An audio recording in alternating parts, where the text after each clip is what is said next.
Magkakahiwalay pong sunog sa bansa ang naitala simula kahapon hanggang kanina. Unahin po natin sa Mandaue, Cebu kung saan nasa 700 pamilya ang nawala ng bahay dahil sa sunog. Napabayaang kandila ang tinuturong ugat ng sunog. Makibalita tayo live kay Greggy Mandadaro ng GMA Cebu.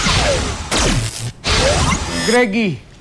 Yes, Maki, ang sunog sa Barangay Umapad, Mandaue City kagabi ay ika-4 sa pinakamalaking sunog na naganap ngayong taon sa lungsod.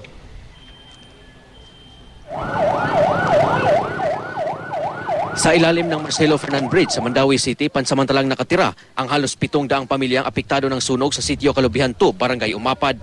Hirap daw sila dahil halos wala silang naisalbang gamit nang maabo ang mahigit 110 bahay. Mami, si Dina. Wag may mahimo niya, may magpuyo sila sa kuwan. Nawagan mi sa nga natunta ka sa among sitwasyon karon kadungog sila sa among kuwan hangyo nga matabangan nila kuwan sunugan.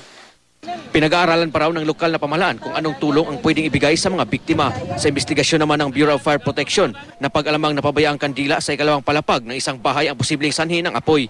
Nawalan daw kasi ng kuryente sa lugar nang mangyari ang sunog kagabi. Nag-burn out ko ni. Nya mi pidok human nakihibaw-an lang nagkayo ng balay.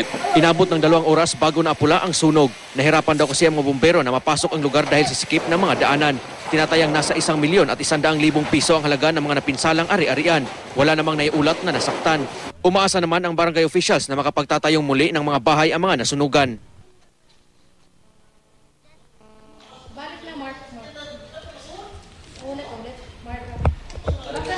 Binigyan na ng pagkain ng lokal na pamahalaan ng lungsod ang mga biktima ng sunog pero patuloy silang nanawagan